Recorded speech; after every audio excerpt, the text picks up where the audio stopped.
사랑하는 나의 벗들이여, 우리는 왜 나이가 들수록 부유한 이들의 얼굴에서 더 잔잔한 미소를 발견하게 될까요? 왜 어떤 이는 백발이 성성해진 뒤에도 마음이 들판의 바람처럼 가볍고, 또 어떤 이는 통장 장어와 상관없이 가슴 깊은 곳에 무거운 돌을 하나씩 품고 살아가는 것일까요? 혹시 여러분도 한 번쯤은 이런 생각을 해보지 않으셨습니까? 저 사람은 저만큼 가졌으니 편안하겠지. 나는 이만큼밖에 없으니 불안할 수밖에 없겠지 하고 말입니다. 비교의 눈길은 조용히 우리 영혼을 갉아먹는 바닷물과 같습니다. 처음에는 발목만 적시는 듯하지만 어느새 마음 깊은 곳까지 스며들어 자신을 하찮게 여기게 만듭니다. 그러나 자연을 가만히 바라보면 우주는 늘 다른 법칙으로 움직입니다. 산은 자신의 높이를 자랑하지 않고 강은 자신이 흘러온 거리를 계산하지 않습니다.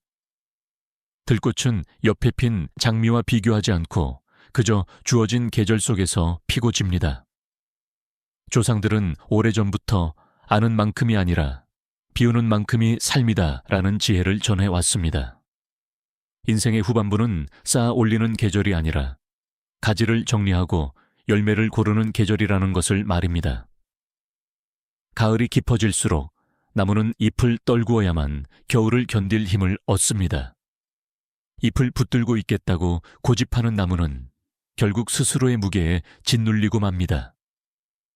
우리가 부러워하는 부유한 노인의 평온함도 어쩌면 그가 가진 재산의 크기 때문이 아니라 이미 오래전부터 내려놓는 연습을 해왔기 때문인지도 모릅니다. 돈은 삶을 편리하게 할 수는 있어도 마음을 가볍게 만들지는 못합니다.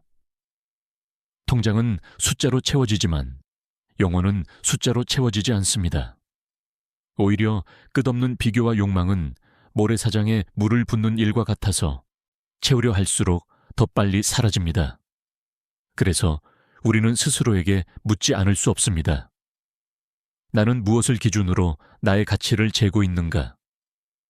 나는 진정 무엇이 부족하다고 느끼는가? 100년을 넘게 살아오며 수많은 사람의 흥망성쇠를 지켜본 제 눈에는 한 가지 공통점이 또렷하게 보였습니다. 진정 평온한 노년을 맞이한 이들은 은행 장호가 아니라 마음의 장호를 관리해온 사람들이었습니다. 그들은 이미 젊은 시절부터 충분함을 배우고 상실을 두려워하지 않는 훈련을 해왔습니다. 그래서 세월이 흘러 육신이 약해져도 내면은 흔들리지 않았습니다. 바람이 불어도 깊은 뿌리를 가진 나무는 쓰러지지 않듯이 마음의 뿌리가 단단한 사람은 비교의 바람에 휘청이지 않습니다. 혹시 지금 여러분의 마음이 누군가와의 비교로 인해 흐려져 있다면 그것은 가난해서가 아니라 아직 충분함이라는 셈을 발견하지 못했기 때문일지도 모릅니다. 노년의 평온은 외부의 소유에서 오는 것이 아니라 내면의 기준을 바꾸는 데서 시작됩니다. 오늘 우리는 그 질문 앞에 조용히 서 있습니다. 무엇이 진짜 부유함인가? 그리고 무엇이 우리를 진정으로 편안하게 하는가 하는 질문 말입니다. 우리가 누군가의 부를 바라보며 느끼는 감정은 단순한 질투가 아닙니다. 그것은 존재의 안전에 대한 불안에서 비롯됩니다. 인간은 본능적으로 비교를 통해 자신의 위치를 확인합니다. 젊은 시절에는 그것이 생존 전략이었지요. 더 많은 자원을 확보하고 더 높은 지위를 얻는 것이 곧 가족을 지키는 힘이 되었으니까요. 그러나 나이가 들면서도 같은 방식으로 세상을 바라본다면 그 전략은 오히려 독이 됩니다. 이미 전쟁은 끝났는데 마음은 여전히 전투태세를 유지하고 있는 셈입니다. 서양의 철학자 세네카는 가난은 적게 가진 것이 아니라 더 많이 원한다는 데 있다고 말했습니다. 그는 로마 제국의 부와 권력을 가까이에서 보았던 인물이었습니다. 황제의 곁에 있으면서도 그는 끊임없이 인간의 욕망이 어떻게 사람을 불안하게 만드는지 관찰했습니다. 궁전 안에 살던 이들도 두려움에 떨었고 수많은 재산을 가진 자들도 내일을 걱정했습니다. 부가 그들의 마음을 지켜주지 못했던 것입니다. 왜냐하면 욕망은 끝이 없기 때문입니다. 욕망은 사막의 모래바람과 같아서 한 번 일어나면 더 큰 바람을 부릅니다. 또 다른 예를 들어보겠습니다. 19세기 산업혁명 시기에 유럽에서는 많은 자수성가한 사업가들이 등장했습니다. 철도와 공장을 세우며 막대한 부를 축적했지요. 그러나 역사 기록을 보면 그들 중 상당수는 말년의 깊은 우울과 고독에 빠졌습니다. 사업이 성공할수록 경쟁도 치열해졌고 재산이 늘어날수록 잃을 것에 대한 공포도 커졌습니다. 심리학에서는 이를 상대적 박탈감이라고 부릅니다. 절대적인 부가 아니라 비교 속에서 느끼는 부족함이 사람을 괴롭히는 현상입니다. 100만을 가진 사람이 1000만을 가진 사람을 보면 스스로를 가난하다고 느끼는 것입니다. 노년기에 이 심리가 더욱 날카롭게 작동하는 이유는 시간이 한정되어 있다는 자각 때문입니다. 젊을 때는 언젠가라는 단어가 희망이었지만 나이가 들수록 지금이라는 단어가 무겁게 다가옵니다. 그래서 우리는 더 초조해집니다. 아직 이루지 못한 것, 가지지 못한 것을 떠올리며 마음이 조급해집니다. 마치 해가 지기 전에 더 많은 열매를 따야 한다고 서두르는 농부처럼 말입니다. 그러나 저녁 햇살은 이미 따뜻함으로 충분한데 우리는 그 빛을 즐기지 못하고 계산에 빠져버립니다. 심리학적으로 볼 때 인간의 행복은 통제감과 깊이 연결되어 있습니다. 내가 내 삶을 스스로 선택하고 있다고 느낄 때 평온해집니다. 그런데 비교는 이 통제감을 무너뜨립니다. 남의 기준을 빌려와 나를 평가하기 시작하면 내 삶의 주도권이 타인에게 넘어갑니다. 부유한 이가 평온해 보이는 이유는 반드시 그가 더 많이 가졌기 때문이 아니라 자신의 기준을 이미 세워두었기 때문일 가능성이 큽니다. 그는 세상의 눈금이 아니라 자신의 눈금을 사용합니다. 여기서 중요한 은유 하나를 나누고 싶습니다. 인간의 마음은 정원과 같습니다. 불을 향한 욕망은 씨앗이 될 수 있습니다. 그러나 그것이 잡초로 자라기 시작하면 꽃을 덮어버립니다. 정원을 가꾸는 이는 모든 씨앗을 키우지 않습니다. 무엇을 남기고 무엇을 뽑아낼지 선택합니다. 노년의 평온은 바로 이 선택에서 비롯됩니다. 더 많이 심는 것이 아니라 불필요한 것을 뽑아내는 용기에서 나옵니다. 저는 수많은 사람을 보았습니다. 어떤 이는 은퇴 후에도 끝없이 투자를 늘리며 밤잠을 설쳤습니다. 또 다른 이는 충분히 모아둔 재산을 지키는 것보다 자신이 하고 싶었던 공부를 시작하며 얼굴이 밝아졌습니다. 흥미로운 점은 두 사람의 재산 규모가 비슷했다는 것입니다. 차이는 마음의 방향이었습니다.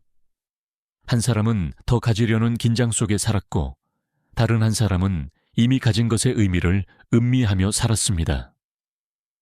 우리는 종종 부유함을 외형에서 찾습니다. 그러나 진짜 차이는 내면의 구조에 있습니다. 자신이 가진 것에 의미를 부여할 수 있는 능력, 그리고 잃어도 자신이 무너지지 않는다는 확신. 이것이 노년의 품격을 만듭니다. 은행 장원은 변동할 수 있지만 마음의 태도는 훈련으로 단단해질 수 있습니다. 바람이 불어도 방향을 잃지 않는 배는 돛의 크기보다 키를 잡은 손의 힘에 달려 있습니다. 이제 우리는 어떻게 살아야 하는가라는 질문 앞에 서게 됩니다. 평온이 단순히 운이나 환경의 결과가 아니라면 그것은 분명 연습과 태도의 문제일 것입니다. 노년의 품격을 결정하는 첫 번째 실천은 충분함을 선언하는 용기입니다. 많은 이들이 충분히 가지고 있으면서도 스스로에게 그 말을 해주지 못합니다. 아직도 더 모아야 한다고, 더 대비해야 한다고 스스로를 몰아붙입니다. 그러나 마음은 끊임없는 준비 상태에서 결코 쉼을 얻지 못합니다. 충분함은 숫자가 아니라 결단입니다. 이 정도면 나는 괜찮다 라고 말하는 순간 마음은 처음으로 긴장을 내려놓습니다. 이 선언은 현실을 외면하는 낙관이 아닙니다. 오히려 냉정한 인식 위에서 이루어져야 합니다. 내가 가진 자원, 나의 건강, 나의 인간관계를 객관적으로 바라보고 그 위에 내 삶의 기준을 세우는 것입니다. 젊은 시절의 목표와 같은 잣대를 노년에까지 끌고 오면 언제나 부족함만 보이게 됩니다. 봄에 맞는 씨앗이 있고 가을에 맞는 열매가 있습니다. 가을에 봄꽃을 피우려 애쓰는 것은 계절을 거스르는 일입니다. 노년은 확장의 계절이 아니라 정리와 숙성의 계절입니다. 그러므로 충분함을 인정하는 태도는 나이를 받아들이는 지혜이기도 합니다. 두 번째 실천은 놓아주는 연습입니다. 우리는 손에 쥔 것을 놓으면 모든 것이 사라질 것처럼 두려워합니다. 그러나 실은 반대입니다. 쥐고 있을수록 손은 굳어지고 결국 아무것도 느낄 수 없게 됩니다. 놓아주는 것은 포기가 아니라 순환에 참여하는 일입니다. 강물이 흐르지 않으면 썩듯이 소유도 흐르지 않으면 마음을 무겁게 합니다. 자녀에게 모든 재산을 넘기라는 뜻이 아닙니다. 다만 물질에 매달린 정체성을 내려놓으라는 의미입니다. 나는 얼마를 가진 사람이라는 생각 대신 나는 어떤 태도로 사는 사람인가를 묻는 것입니다. 이 두 가지 실천이 왜 인생의 품격을 결정할까요? 품격은 외부 평가가 아니라 자기 인식에서 비롯되기 때문입니다. 자신을 돈의 크기로 측정하는 사람은 잃는 순간 무너집니다. 그러나 자신의 가치를 태도와 성숙함에서 찾는 사람은 상황이 흔들려도 중심을 잃지 않습니다. 품격 있는 노년은 거창하지 않습니다. 식탁 위에 소박한 음식에도 감사하고 오래된 친구와의 대화에서 기쁨을 찾을 수 있는 마음입니다. 이것은 훈련을 통해 길러집니다. 매일 스스로에게 묻는 것입니다. 나는 지금 무엇을 더 쥐려고 애쓰고 있는가? 그것이 정말 나를 평온하게 하는가? 실천의 구체적인 방법을 말씀드리겠습니다. 하루에 한 번, 비교의 생각이 떠오를 때마다 그것을 기록해 보십시오. 누구와 나를 비교했는지, 그 순간 어떤 감정이 일어났는지 적어보는 것입니다.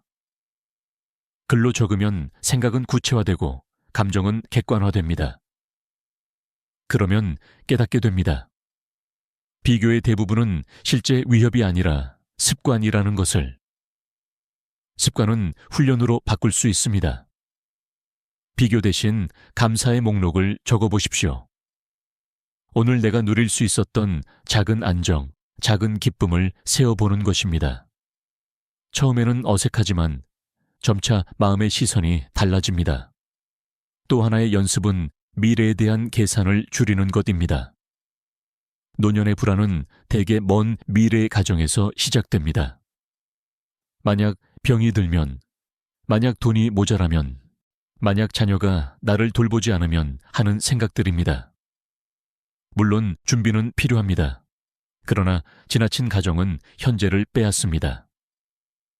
오늘의 햇빛을 즐기지 못한 채 아직 오지 않은 비를 걱정하는 셈입니다. 하루를 단위로 사는 연습을 해보십시오.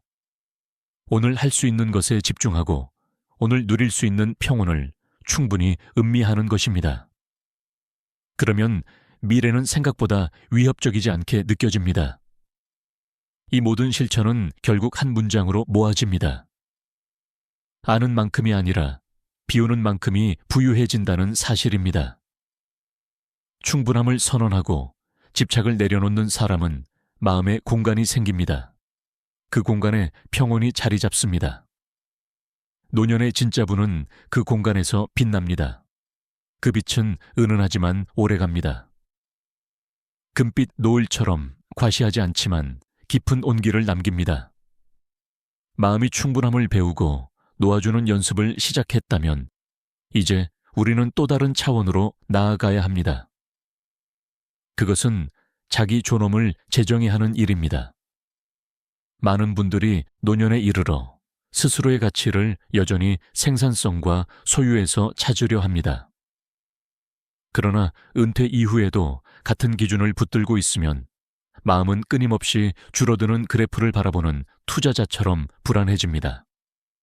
수입은 줄고 역할은 줄고 세상의 관심도 줄어드는 듯 보입니다. 그때 우리는 자신이 작아졌다고 착각합니다. 그러나 자연은 다르게 말합니다. 나무는 키가 자라지 않는다고 해서 죽은 것이 아닙니다. 오히려 속이 단단해지고 나이테가 깊어집니다. 노년의 가치는 외형의 확장이 아니라 내면의 밀도에 있습니다. 그러므로 세 번째 실천은 기여의 방식을 바꾸는 것입니다. 젊을 때는 돈과 노동으로 기여했다면 이제는 경험과 태도로 기여하는 것입니다. 조언을 강요하라는 뜻이 아닙니다. 다만 자신의 삶에서 길어 올린 통찰을 부드럽게 나누는 것입니다. 한마디의 안정된 말, 한 번의 침묵 속 신뢰는 때로 큰 재산보다 깊은 울림을 남깁니다. 이때 중요한 것은 과시하지 않는 태도입니다. 사람은 자신이 존중받고 싶을수록 더 많은 말을 하려 합니다. 그러나 존엄은 주장해서 얻는 것이 아니라 자연스럽게 드러나는 것입니다. 물이 낮은 곳으로 흐르듯 진짜 깊이는 스스로를 증명하려 애쓰지 않습니다. 노년의 평온한 이들의 공통점은 말의 수가 줄어들었다는 점입니다. 그들은 필요 이상의 설명을 하지 않습니다. 이미 스스로를 인정했기 때문입니다. 자기 인정이 깊어질수록 타인의 평가에 덜 흔들립니다. 네 번째 실천은 소비의 방향을 바꾸는 것입니다. 우리는 돈을 쓰면서도 종종 불안을 소비합니다. 더 좋은 것을 사야 안심이 되고 더 큰 집에 살아야 안전할 것 같다고 느낍니다. 그러나 진짜 안심은 외부 조건이 아니라 내부 확신에서 옵니다. 노년의 소비는 과시가 아니라 안락을 향해야 합니다. 편안한 의자 하나, 몸에 맞는 신발 한 켤레, 마음을 맑게 해주는 책 한 권이 충분할 수 있습니다. 화려한 물건은 잠시 눈을 즐겁게 하지만 맞지 않는 물건은 오래 마음을 피곤하게 합니다. 또한 인간관계에서도 선택적 소비가 필요합니다. 모든 모임에 나가고 모든 관계를 유지하려 애쓰는 것은 에너지를 흩어놓는 일입니다. 노년의 평온은 관계의 숫자가 아니라 깊이에서 나옵니다. 정말로 마음을 나눌 수 있는 몇 사람과의 만남이 형식적인 수십 번의 모임보다 더 큰 안정감을 줍니다. 에너지는 한정되어 있습니다. 젊을 때는 흘러넘치는 듯 보이지만 나이가 들수록 귀한 자원이 됩니다. 그 귀한 자원을 어디에 쓰는지에 따라 노년의 얼굴빛이 달라집니다. 여기서 우리는 자존감이라는 주제를 다시 바라보게 됩니다. 자존감은 내가 무엇을 가졌는가가 아니라 내가 나를 어떻게 대하는가에서 시작됩니다. 스스로를 늘 부족하다고 꾸짖는 사람은 많은 것을 가져도 평온하지 않습니다.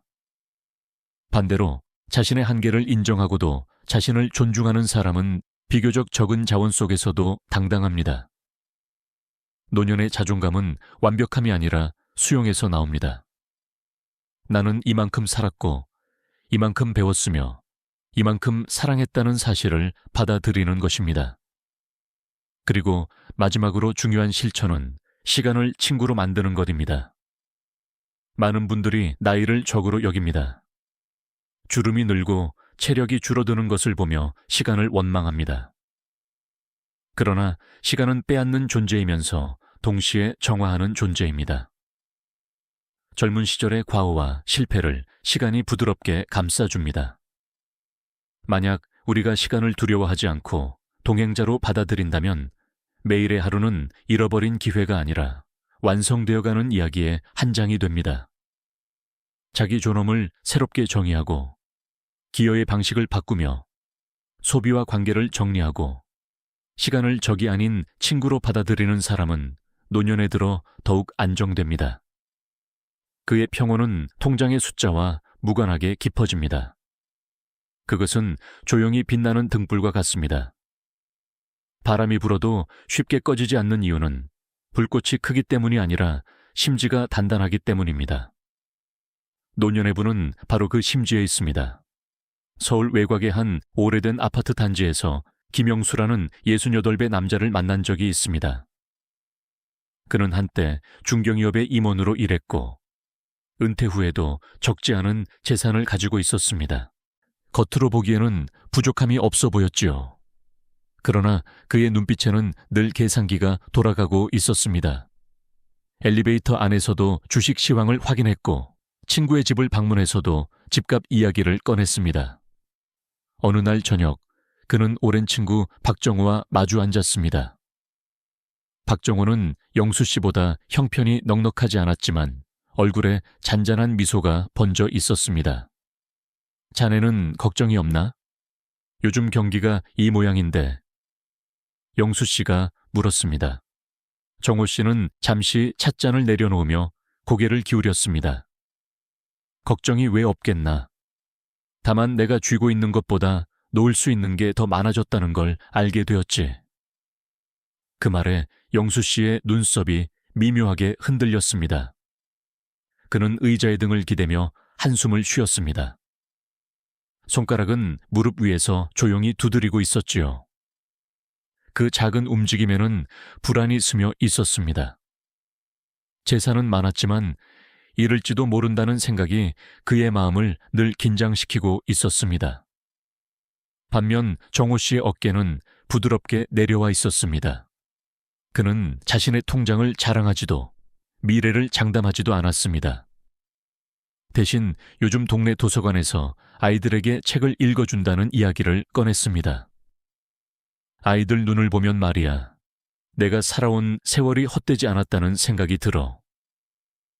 그의 눈동자는 맑았습니다. 거기에는 계산이 아니라 의미가 자리 잡고 있었습니다. 또 다른 인물로 이순자라는 72의 여성을 떠올려 봅니다. 그녀는 평생을 자녀 교육에 헌신했습니다. 자녀들은 해외에서 성공했고 큰 집과 자동차를 마련해 주었습니다. 그러나 순자 씨는 늘 마음이 허전했습니다. 친구 모임에서 우리 애는 외국에 있어 라며 자랑하듯 말했지만 집으로 돌아오면 텅 빈 거실이 크게 느껴졌습니다.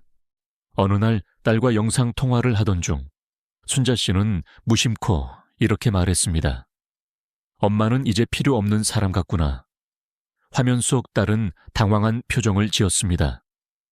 엄마, 왜 그런 말씀을 하세요? 저희는 늘 엄마가 자랑스러워요. 그러나 그 말은 순자 씨의 마음 깊은 곳까지 닿지 못했습니다. 그녀의 손은 통화가 끝난 뒤에도 한참 동안 휴대폰을 붙들고 있었습니다. 눈빛에는 인정받고 싶다는 갈망이 담겨 있었습니다. 이와 달리 같은 동네의 최민호, 65의 남자는 조금 달랐습니다. 그는 작은 연금을 받으며 살았고 집도 크지 않았습니다. 하지만 매일 아침 공원을 걸으며 이웃들에게 먼저 인사를 건넸습니다. 어느 날 벤치에 앉아 영수 씨와 대화를 나누게 되었지요. 민호 씨는 요즘 걱정 없습니까? 영수 씨가 물었습니다. 민호 씨는 웃으며 대답했습니다. 걱정은 바람 같지요.